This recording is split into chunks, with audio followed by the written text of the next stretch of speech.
With that being said, Dr. Bashirelahi, would you like to introduce our Yes, schedule for the evening? yes. As usual, welcome everybody. Our program. Albors, are you here? Albors is going to have an opening prayer. Then Alex is going to read the writings from writings from Baha'i writings, and then Carolyn will introduce the speaker, and then the speaker after his talk, Alex will open the discussion group, and everybody will be encouraged to ask questions, not comments really, but related to the topic that is discussed and things like that. And then we will have a closing prayer. Without much ado, Albors, are you there? He is not there. Ziba, could you open the prayer?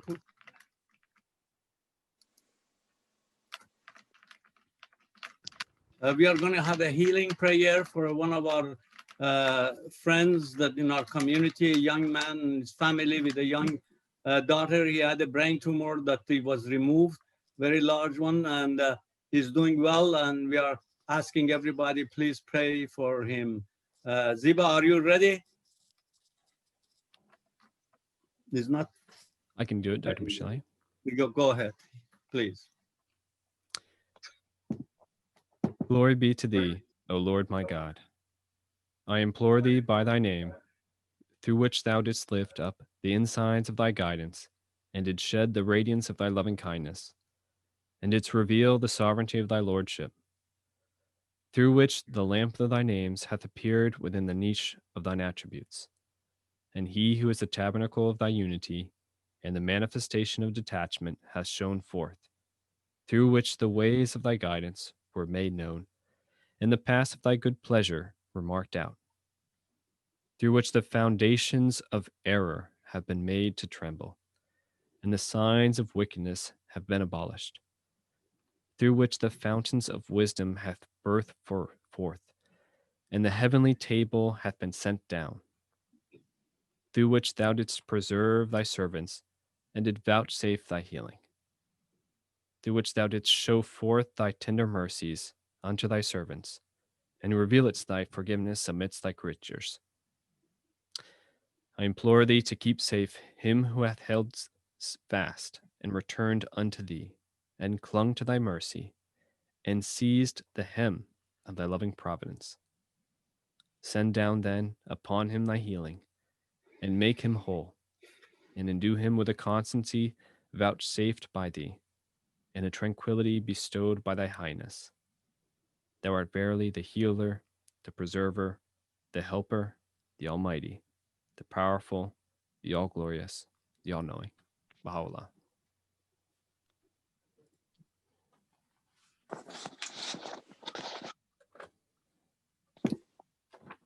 Alex, are you ready? You can say it. No, we are going maybe at the end. Go ahead, Alex. Yep. So the passage I'll be reading tonight is from the World Order of Baha'u'llah. And for those that are unfamiliar with this text, it's a series of 7 letters that were written by Shoghi Effendi and addressed to the United States and the West. And this was from a time period in basically the early 1930s to the mid 1930s. For those that are unfamiliar with Shoghi Effendi, he holds a unique position within the Baha'i faith, a position which itself is a whole point of study for Baha'is. But in short, his title is the Guardian, and he led the faith from the early 1920s to his death in the late 1950s. And during his leadership, he was a prolific writer and a translator of the Baha'i writings from Persian and Arabic into English and other languages. If you're familiar with the name Leo Tolstoy, Leo would be in awe of the breadth of Shoghi Effendi's writings. So with that introduction, I'll read the first these 2 paragraphs from the World Order of Baha'u'llah. Shoghi Effendi writes, "The revelation of Baha'u'llah, whose supreme mission is none other but the achievement of this organic and spiritual unity of the whole body of nations, should, if we be faithful to its implications, be regarded as signalizing through its advent the coming of age of the entire human race.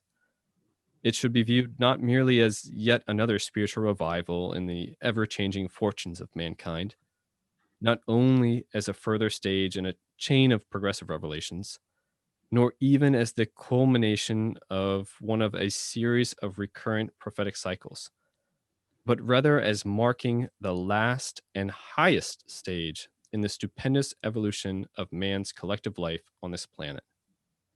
The emergence of a world community, the conscience of a world citizenship, the founding of a world civilization and culture, all of which must synchronize with the initial stages in the unfoldment of the golden age of the Bahá'í era, should, by their very nature, be regarded as far as this planetary life is concerned as the furthermost limits in the organization of human society, though man as an individual will, nay must indeed, as a result of such a consummation, continue indefinitely to progress and develop.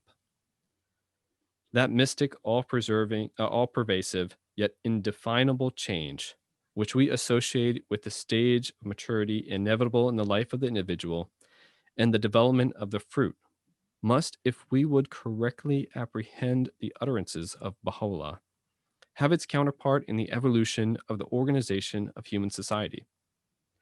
A similar stage must sooner or later be attained in the collective life of mankind, producing an even more striking phenomenon in world relations and endowing the whole human race with such potentialities as well-being as shall provide, throughout the succeeding ages, the chief incentive required for the eventual fulfillment of its high destiny. Such a stage of maturity in the process of human government must, for all time, if we would faithfully recognize the tremendous claim advanced by Baha'u'llah, remain identified with the revelation of which he is the bearer. Now, we could easily Wow. spend an hour speaking just about the implications of these two paragraphs.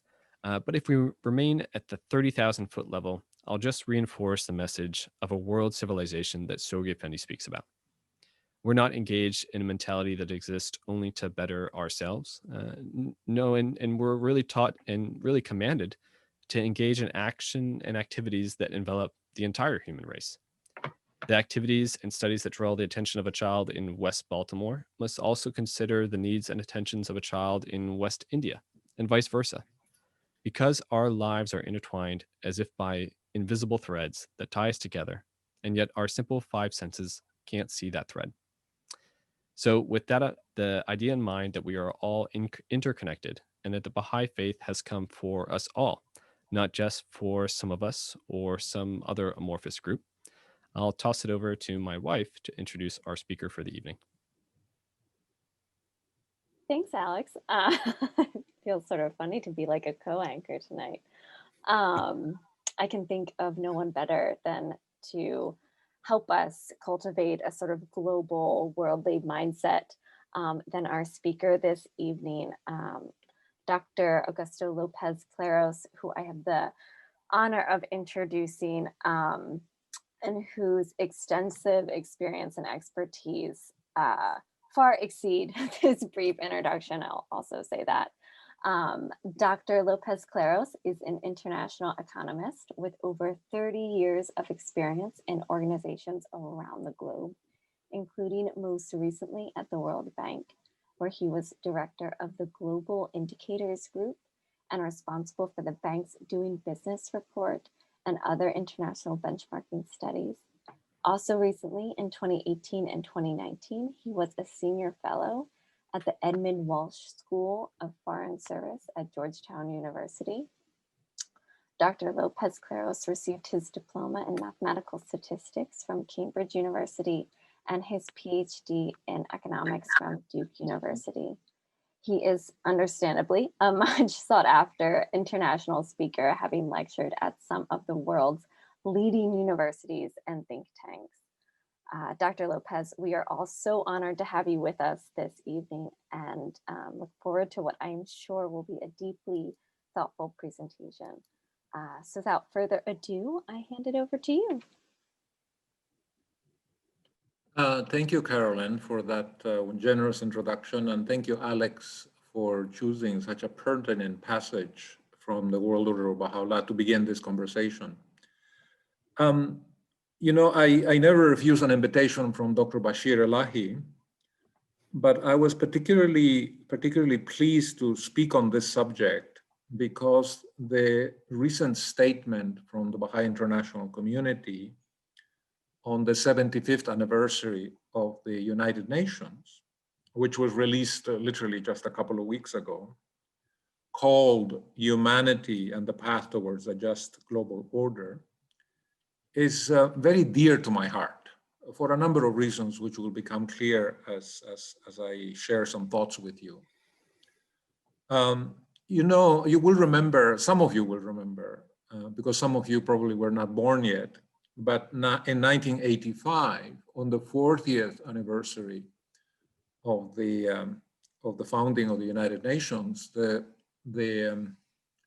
Universal House of Justice issued a very substantive statement called the Promise of World Peace. Do you remember that?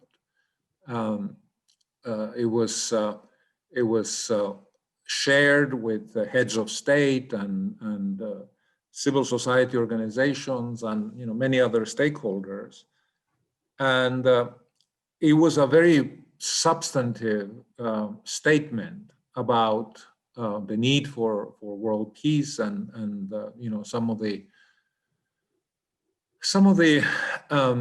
sort of institutions that needed to be built up and some of the events that needed to take place and some of the problems that we needed to address if we wanted to pursue the goal of world peace, which was very much at the founding of the United Nations. The House of Justice chose deliberately to release a statement on the 40th anniversary of the United Nations because they wanted to establish that historical linkage to the United Nations. The United Nations came out of World War II.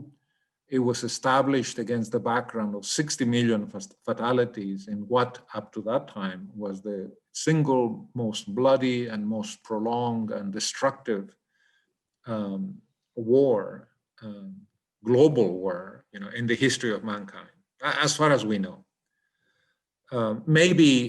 Maybe ancient civilizations have reached a degree of sophistication that we are not aware of, and maybe they wiped themselves out in an even bigger cataclysm. But we don't know that. In terms of our recorded history, in terms of what we know about the last 6,000 years, World War II was the most destructive and the most terrible of calamities. And it was against that background that the United Nations came into being. And Shoghi Effendi from early on sought to develop a strong collaborative relationship with the UN institutions. It is the reason why the Baha'i international community is literally located a few steps from the headquarters of the United Nations. And as you know, our representatives in the Baha'i international community have been very closely involved in a number of very important activities of the UN in the last many decades, including, for instance, being on the program committee of the Social Summit, which was a UN conference in 1995, and of course being active in many other events and summits which the UN has held in the last 20 years. So I was very encouraged when, I think it must have been 2018, I was informed, or I was told that the House of Justice was actually planning on issuing a statement on the 75th anniversary, in other words, 2020. And it brought back to my mind something that I want to share with you, partly because it is fresh in my mind, because I will share it with the friends here in Spain tomorrow night.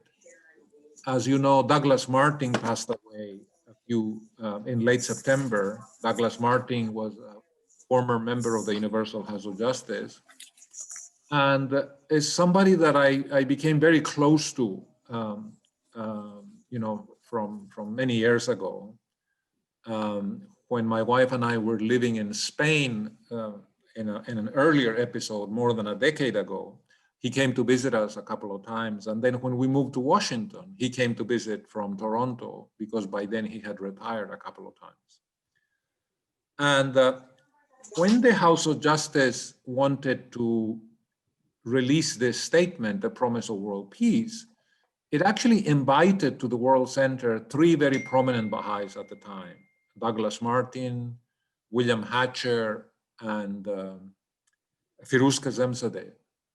And they met with the members of the House of Justice, and the House of Justice asked them to prepare a draft of this statement, which then they would consult about and edit and shape. But they wanted to have a draft, and in thinking who they would go to, they went to these 3 prominent, very distinguished Baha'is,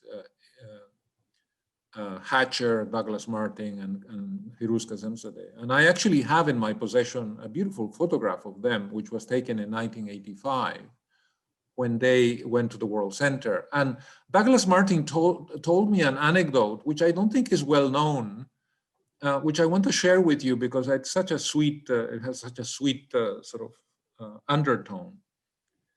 When the 3 gentlemen in question met with the House, they obviously accepted immediately an invitation from the House to write a statement. This wasn't a kind of a long-term project. They needed to do it right there in the next few days. And so they requested the House of Justice permission to go to Bahá'í and to work there for several days on the statement. And the House of Justice readily accepted. It closed Bahá'í to everybody else. And so they spent several days there on their own, working on this statement. And the photograph, which I perhaps I can send it later to Dr. Bashir so that he can share it with all of you, is of the 3 in Bahá'í standing next to each other in 1985 with a beautiful smile on their faces, looking for inspiration in those beautiful gardens and in the shrine of Baha'u'llah, so that they would say the right thing, so that they would produce a document which was worthy of the House of Justice and which then the House of Justice would feel confident enough to share with the Baha'i world. And so this document, which was issued a couple of weeks ago, is close to my heart because it is a kind of a direct linkage to that earlier document, which was produced by 3 gentlemen whom I deeply admire and for whom I had great love and affection. All right, so that by way of an introduction.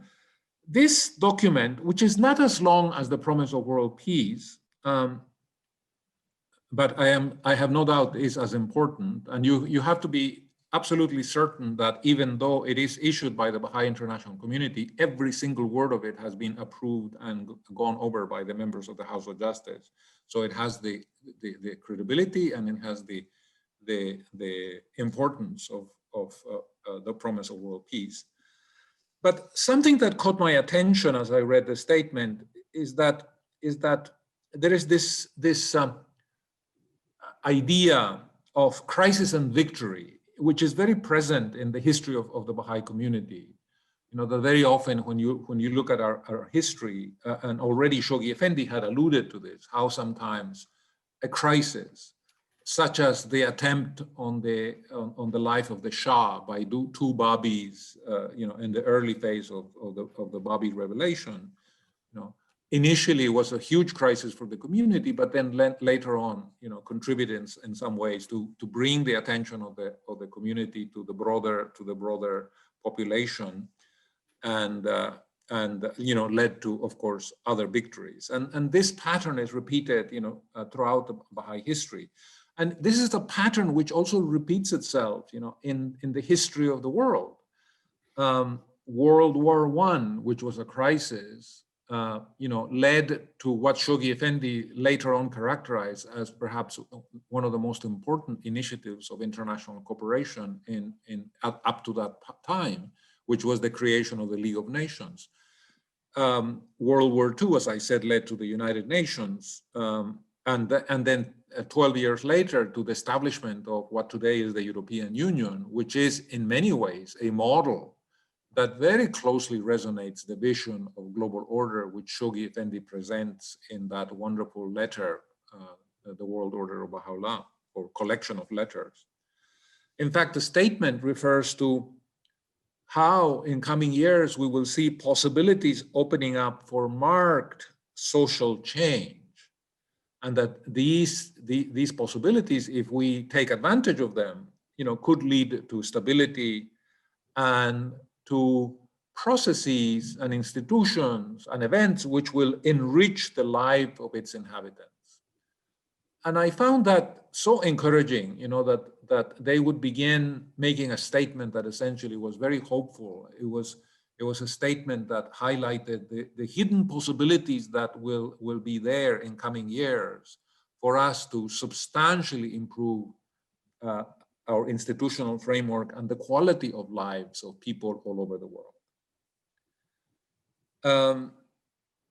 In thinking about the current moment, the crisis that we're going through with the pandemic, which, as you know, has been a calamity throughout the world, and not just the illness itself, and 50 million cases, and more than 1 million dead people, but also the impact that it has had on the economy. So this is very much a crisis. It's a crisis. It fits perfectly the definition of a crisis. I would even say a monumental crisis. And then when I think a little bit about, what might be some of the victories or the positive events that might follow this crisis that might improve, bring stability and enrich the lives of people, as the House says. Right? And I can give you some examples that come partly from my own perspective as an economist and the work that I do on a day-to-day basis.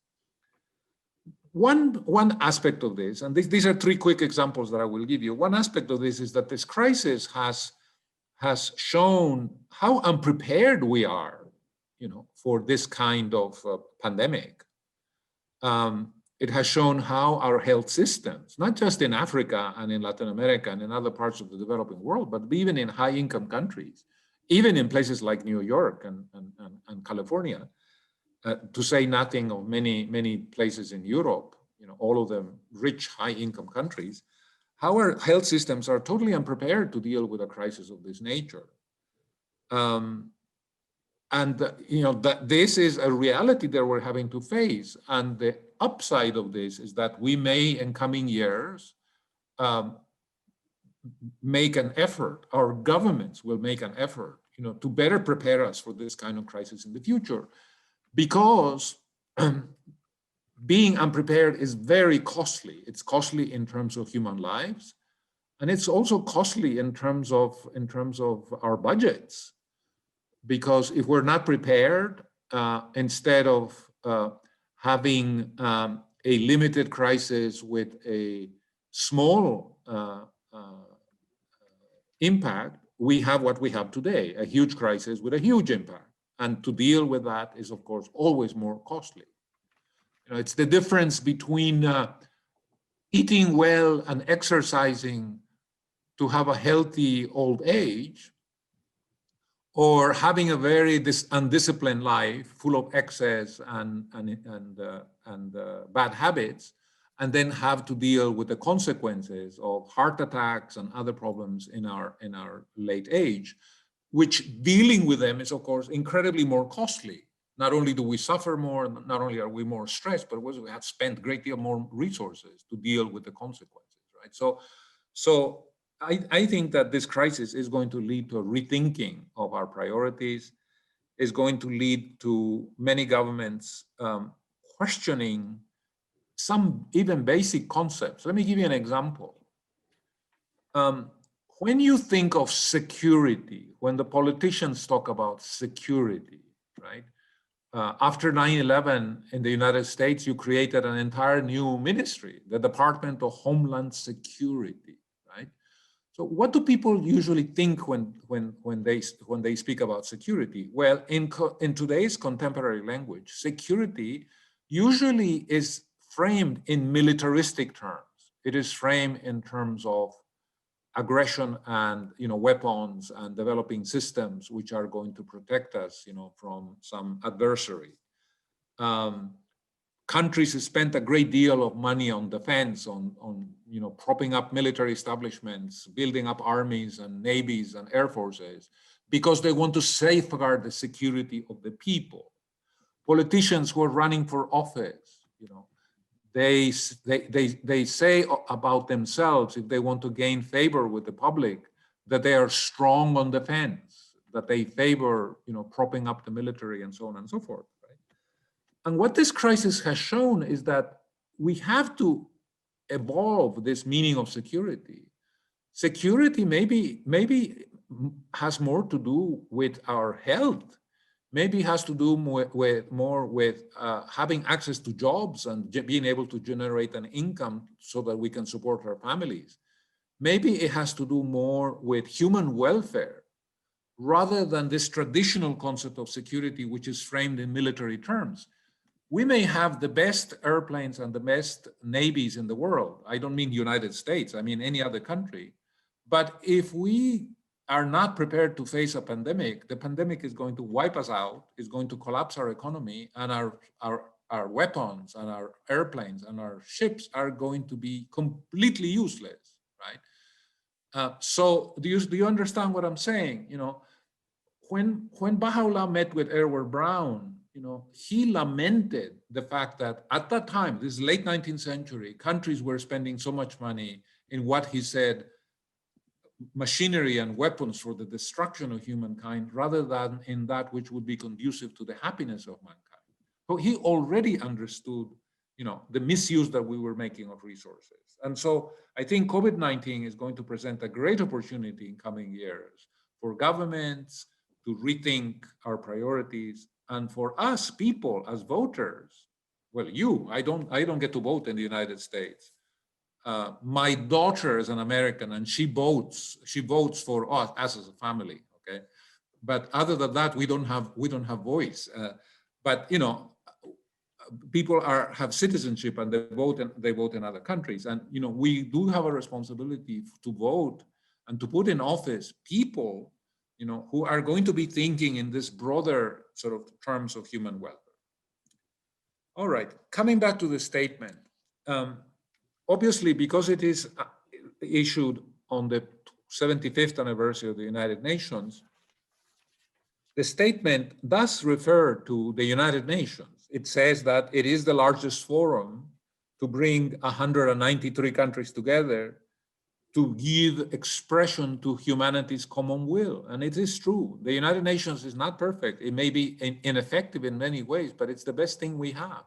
It is the one place where representatives from 193 countries come together to discuss issues of common interest, whether it be war, whether it be hunger, whether it be disease, and so on. And yet the House of Justice, and I'm being deliberate here. I'm not saying the Baha'i international community, because the Baha'i international community is an arm of the House of Justice. It is an instrument of the House of Justice. The House of Justice says current arrangements are no longer sufficient. In other words, what we have, what has evolved in the last 75 years is no longer fit for purpose. It no longer is delivering the promises of the United Nations Charter. Peace, security, stability, prosperity, justice, human rights.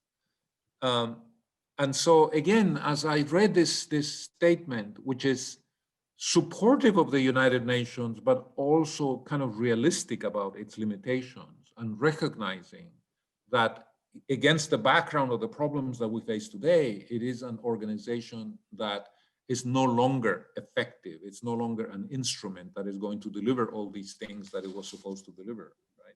And so again, maybe think about it, and I'm gonna give you just 2 or 3 examples of what the House means when they talk about these things. All right, so I need to give you 2 or 3 examples of how the system is not working, how what was put together in 1945 at the end of World War II, which Shoghi Effendi celebrated, is no longer an adequate instrument to deal with the problems that we have today. All right. So one example, one very dramatic example, came in 2008 and 2009 during the global financial crisis. As I look at your faces, or at least those of you who have your video cameras on, I see that all of us were around in 2008 and 2009. We were a little younger, perhaps, but because it's been 10 years, but we remember. And we know that that crisis was very much a reflection of the flaws of how we were managing and regulating our financial system. It showed failures of regulation and prudential oversight of the financial system. And it led to the near implosion of the global financial system.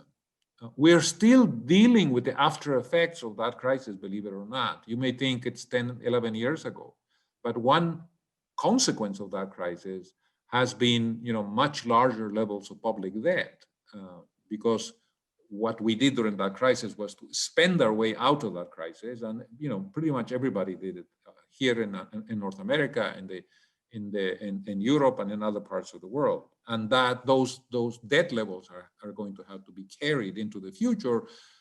Those debts are going to have to be paid by our children and our grandchildren, and it is like a reminder of how these crises, leave lingering effects. We may have recovered in terms of employment and output and economic growth, but we have basically inherited, a balance sheet for the government which is not in very good shape, and which, of course, incidentally, has become even worse now during COVID because we're doing exactly the same thing. I'm not saying that we shouldn't. Don't misinterpret me. I think that governments are spending and providing support to people and providing subsidies and unemployment compensation and doing all kinds of things because people are hurting. And I think that is a very important role for government. So it is being done. It has to be done. Perhaps more should be done, but that has consequences as well. We are going to have even higher levels of debt, which raises questions about our long-term sustainability of the public finances.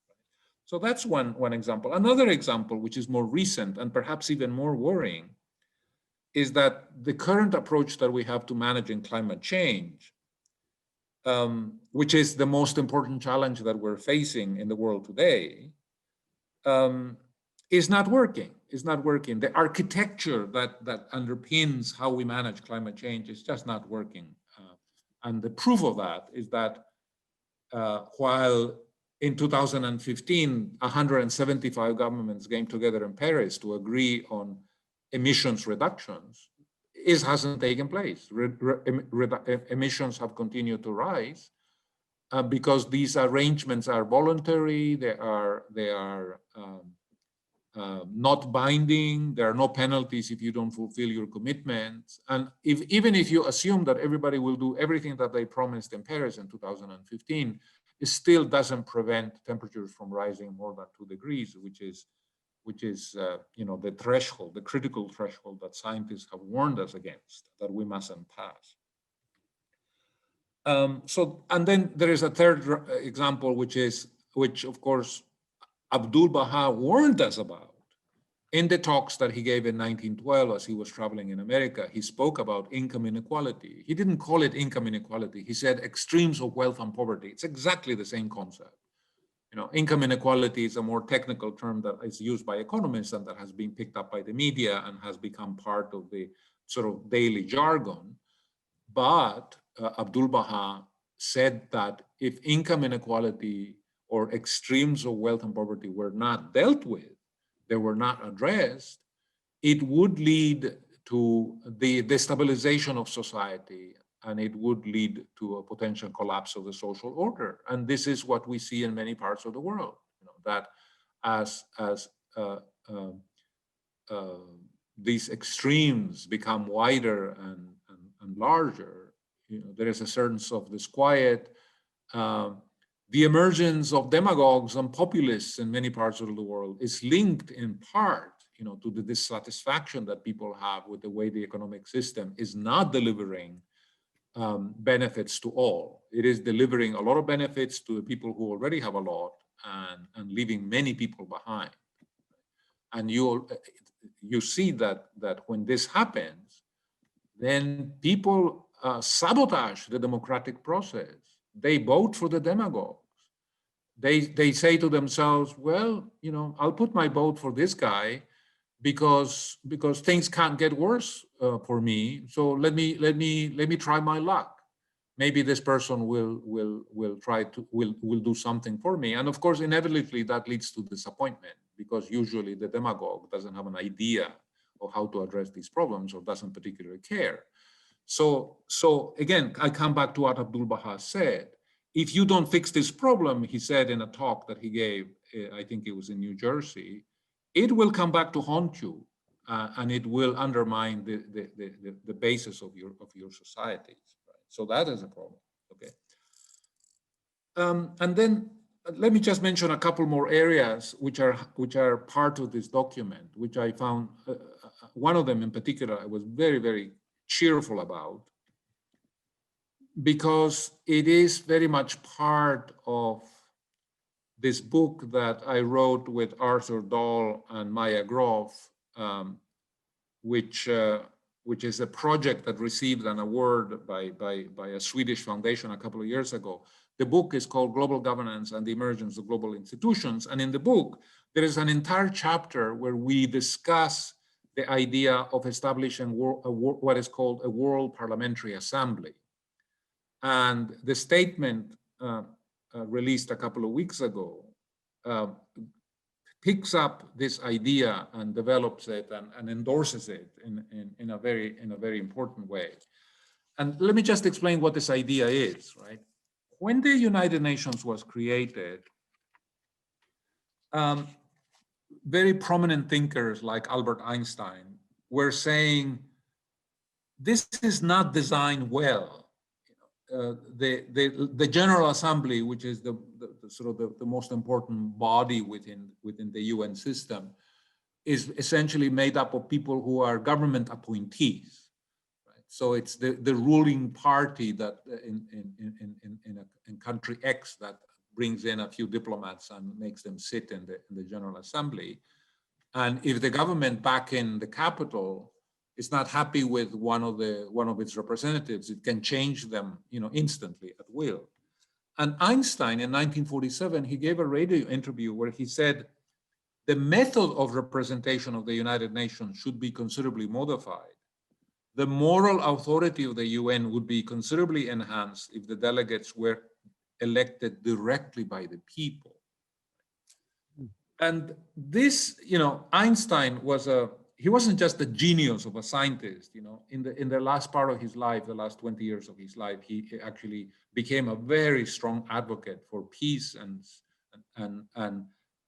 he presented a vision of the United Nations that was much closer to Shoghi Effendi's ideal of global order than what was actually put in the UN Charter and came out of San Francisco in 1945.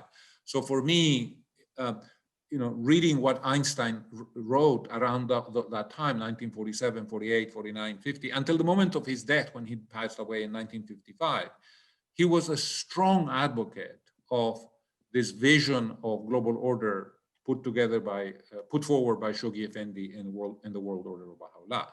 Of course, Einstein did not mention the Baha'i faith, but when you read the things that he was saying, they resonate very powerfully with the vision of Shoghi Effendi. And I find that so charming and so wonderful, because he was, as you know, perhaps the most important scientist of the 20th century. So the House of Justice endorses this idea because it comes directly from Abdul Baha.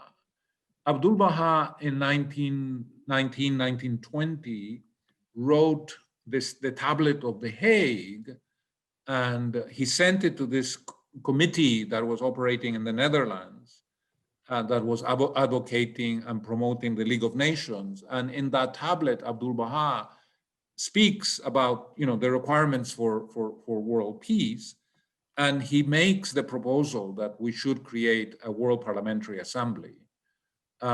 He says that we should create a body that is made up of representatives from parliaments from all the member nations, and they should come together and deliberate and so on. And so this idea has come alive in recent years. And as I said, we have an entire chapter on it in our book, because it is seen as a way to legitimize or to add to the democratic legitimacy of the United Nations, which at the moment many people feel it doesn't have, because it is basically, made up of government appointees. In the case of China, members of the Chinese Communist Party, to put it bluntly, right? And the idea of bringing together a World Parliamentary Assembly is essentially to establish a much closer connection to the people that this organization is supposed to represent. And the House of Justice considers that this legitimacy, a very powerful element of enhancing the credibility of the United Nations. They actually use the word legitimacy, as I remember. And you might say, well, but this is a very utopian idea. This is not going to happen. How could it happen? And so on and so forth. But I just want to warn you, we already have something operating on that level in the European Union. In 1957, 6 members of Europe, Germany, France, Italy, Belgium, Luxembourg, and the Netherlands, got together and established what today is the European Union with 27 members. Back then, in 1957, it was 6 members. 1 year later, these 6 nations established something called the European Parliamentary Assembly. And guess how it was formed? Exactly as Abdul Baha suggested that it should. It was formed by parliamentarians from these 6 member countries, chosen in proportion to the population of the country. So Germany got more than Luxembourg, obviously. 142 of them came together in 1958 for the first time, and they deliberated, and they were like an advisory organ to the other European Union institutions which were created at that time. Well, guess what? 20 years later, in 1979 to be precise, the European Union was bigger, it had more members. I think in 1979 it had 9 members. They decided to essentially go to directly elected delegates. Instead of being parliamentarians from the member countries, you would actually have elections in the European countries for these people to sit on the European Parliamentary Assembly, except that in 1979, they changed the name, they called it a European Parliament, and today it has 751 representatives chosen in elections every 4 or 5 years, in 27 countries. So it already exists within the context of Europe. The organ which Abdul Baha was advocating in the Tablet of the Hague has come already into being. And I think it's because of this that the House of Justice is suggesting in the statement that we should be thinking of following in the steps of this interesting experiment, but doing it on a global scale, which would be exactly what Abdul Baha was advocating. Because when Abdul Baha wrote the Tablet of the Hague, he wasn't just talking about Europe, he was talking about the whole world. So that is very encouraging, and I think it's very significant that the House has focused on this one reform as perhaps being one of the most promising ways, to strengthen the United Nations. A couple more things to conclude.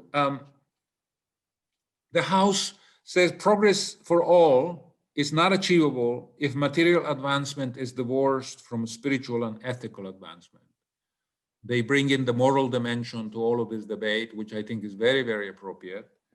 When people have studied the global financial crisis of 2009, they have discovered that one engine of the crisis, one precipitating factor of the crisis was basically dishonest behaviors, corruption, abuse of the regulation, and which made the system more vulnerable. Right?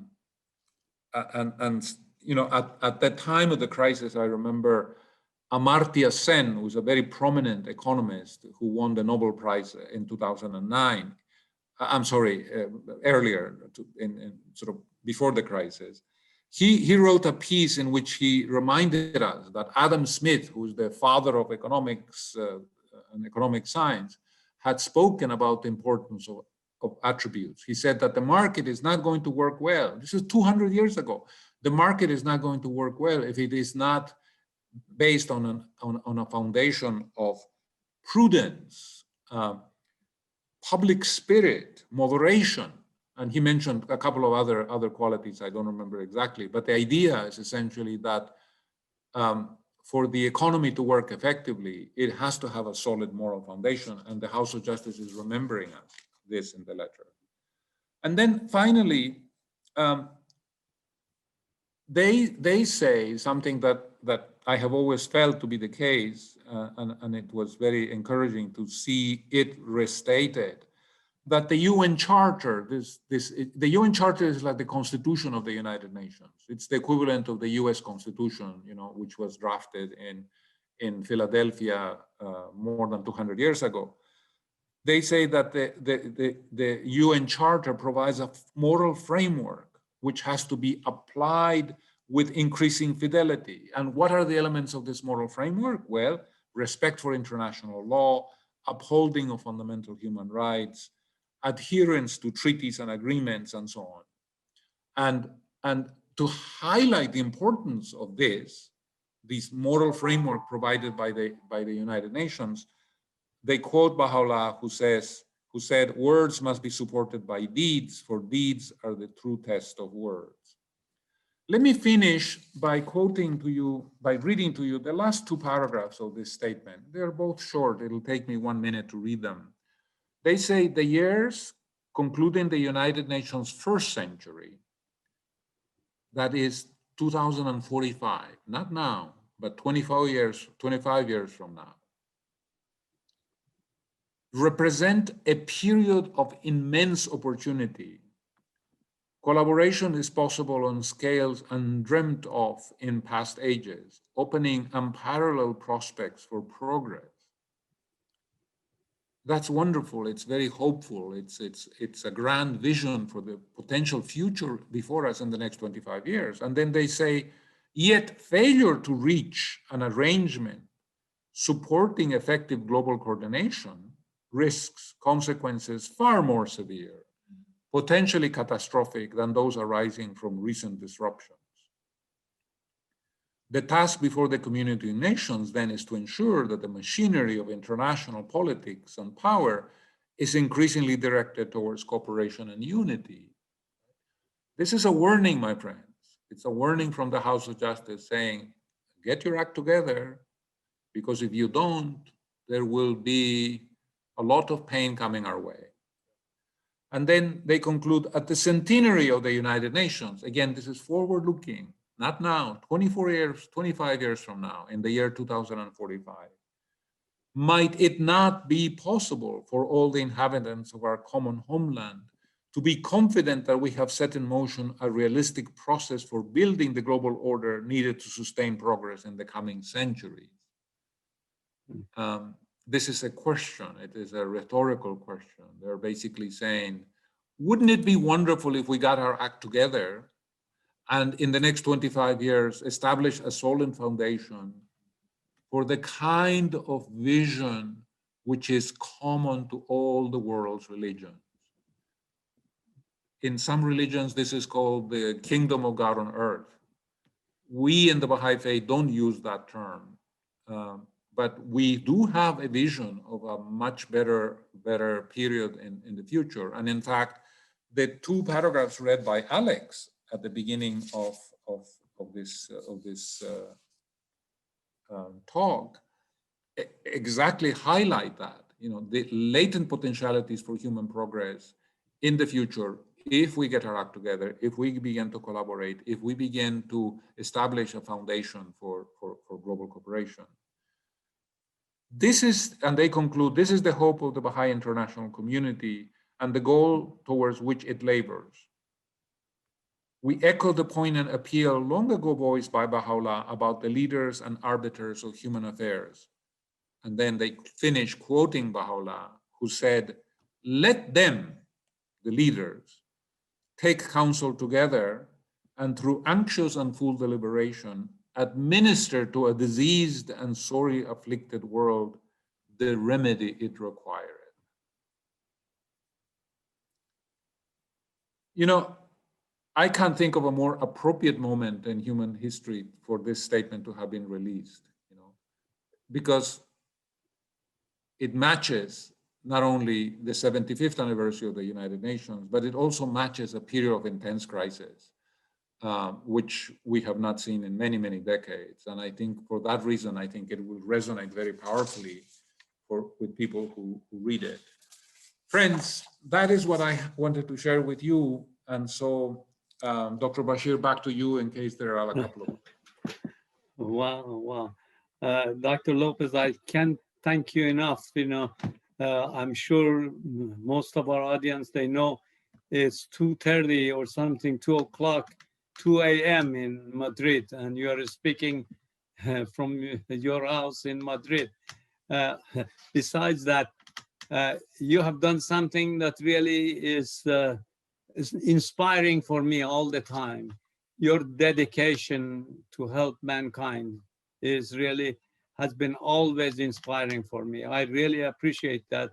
And I'm sure Alex has lots of things to say, but please accept our gratitude. And we are going to come back to you. You are part of this fireside as long as we are alive. You really will be. And we are really looking forward to that. Alex? Thank you. And thank you, Dr. Lopez, for another excellent talk this evening. While everybody else is typing their questions into the chat, or as I mentioned, if you send them to me privately, I'll read them anonymously. You mentioned in your talk income inequality. And as I'm sure you're, of course, familiar, there are several different approaches to reducing the degree of wealth inequality between the bottom and the top classes. Does the Baha'i faith favor any particular approach? Meaning, does the Baha'i faith teach that we need to tax the wealthy, or does it mean that we need to do voluntary contributions from the wealthy to the poor? Does it mean that the government should take over this responsibility? What's the role here, according to the Baha'i faith? Thank you, Alex. That's a very good question. Actually, Abdul Baha had some very specific proposals to deal with the issue of inequality. He wasn't just highlighting the existence of a serious problem. He was also saying, this is what you should be doing. And I want to mention quickly in passing 3 of the proposals that he put forward. One was a progressive system of taxation. He didn't use the word progressive, but he gave examples of what he meant by a tax system that imposed a higher tax rate as income rose, right? So for instance, you know, your first $1,000 would be taxed at a very low level. And as your income increased, you know, the higher amounts will be taxed at higher levels. That is progressive taxation. He was very firmly in favor of that. And it's very, very sweet to see how he tries to, through examples, specific examples, he tries to explain to his audience what he means. And then, you know, 100 years later, as an economist, when you actually read what he's saying, you immediately say, aha, that is a progressive tax system, right? So that was one of his ideas. The other idea was that he was very much in favor of profit sharing. He said that individuals should earn a salary from the employer, from the company that they work for. But in addition to that, they should have a supplemental income that is linked to the profits of the company. So you basically have 2 sources of income. And he said that this would align the interests of the owners of capital with the laborers in a much better way. He detested the idea of conflict and strikes and you know, the owners trying to exploit the workers and the workers sabotaging the company because they are not getting enough benefits and so on. He said that we don't need that. We should cooperate. We should align the interests of the capitalists and the workers, or the owners and the workers. And the way to do this is to make the workers shareholders in the company. Because if they are shareholders in the company, then they are going to go out of their way to make the company profitable. They're going to invest their effort and their work because they know that at the end of the day, there will be a financial benefit, with a company that is run well, performs well, is profitable, right? So that was the second. The third idea, and there are others, but these are, I think, from my own study of the Baha'i writings, these are perhaps the three central ideas that he put forward. He said that we should eliminate extreme poverty. You can narrow the extremes of wealth and poverty, but at the same time, he's also suggesting that we should raise the standard for the lower end of the income distribution, right? The two are not inconsistent. You narrow the extremes, but you raise the level. And the way you do this is by providing a universal minimum safety net to everybody in the world. You identify those areas where you think everybody should have protection, right? Example, everybody should have access to a health system. Everybody should have access to basic nutrition.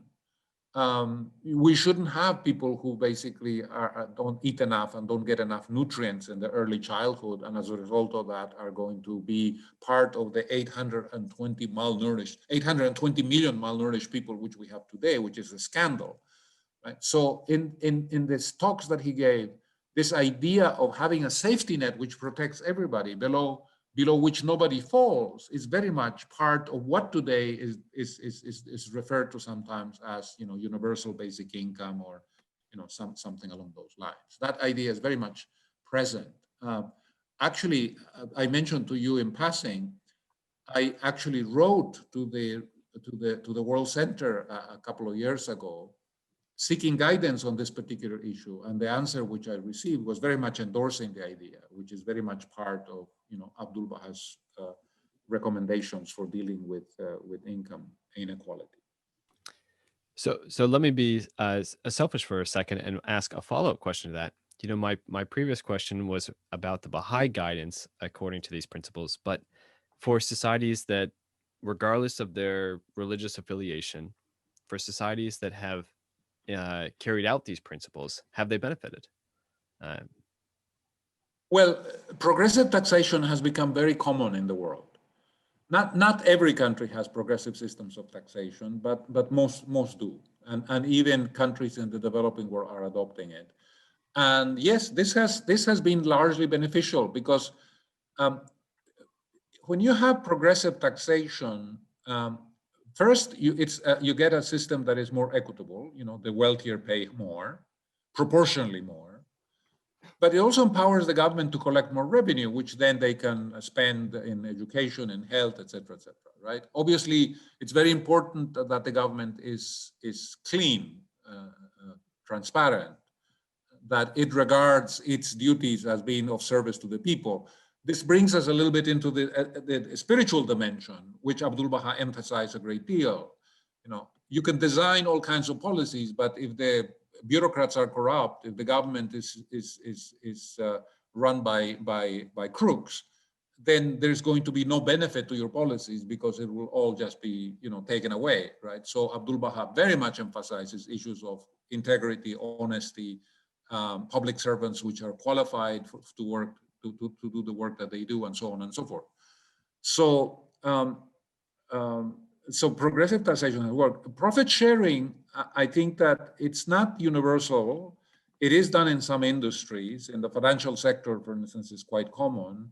But the studies that have been done suggest that is exactly as Abdul Baha predicted, that you have greater commitment, less mobility of labor, less turnover, a greater desire to contribute to enhance the efficiency and the profitability of the company.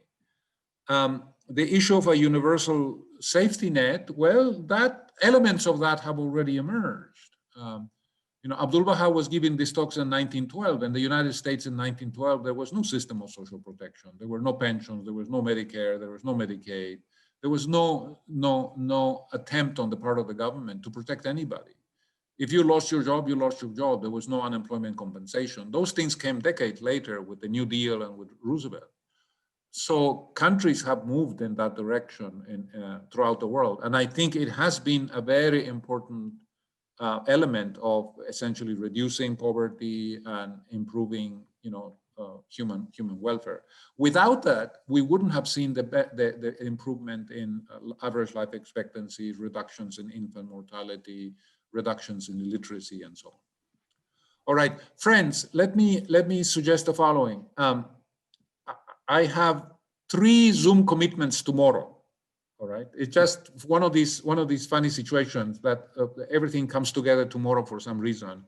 I have something with some prominent judges from various parts of the world. It's an event that is actually sponsored at a conference in India, and I have to moderate a session.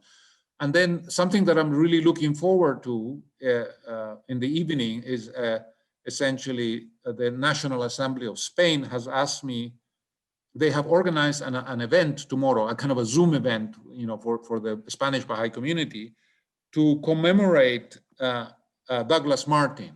And so because they know that I met him and that we were good friends with my wife, they have asked me to speak about his life and his achievements and his work and what made him special, et cetera, et cetera. And so I have to do that. And so with your permission, although I'm sure you still have questions, I will go to bed. Thank you so much, Dr. Lopez. And please make sure that you get enough sleep, that you can be prepared for tomorrow. And we will come back to you. Please take care of yourself. Thanks again and again and again.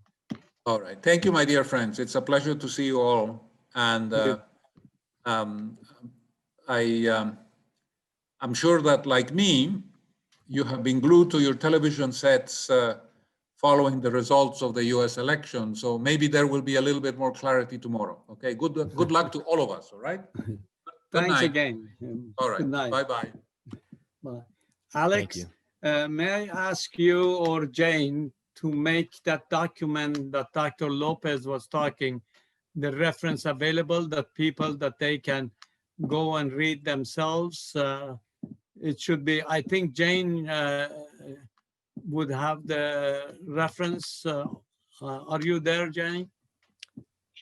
Yep, she's there. And just to be specific before we unmute everyone, this is the document in which the Universal House of Justice has released a whole pamphlet around social justice and awareness. Mm-hmm. Perfect. Well, for those with us right now, I'll go ahead and unmute you, which will allow you guys to say hello and goodbye, and that will also give me enough time to go ahead and track down the link for that. So if you hang on, I'll put that link into the chat. For those that were unable to ask their questions this evening, I apologize. But the good news is that Dr. Lopez will certainly be joining us for future conversations and has joined us for several previous conversations. So all of those are available on our Fireside YouTube channel, which I will also link in the chat. And you're encouraged to catch those previous conversations on the web. So with that being said, I'll ask everybody to unmute yourself and say hello.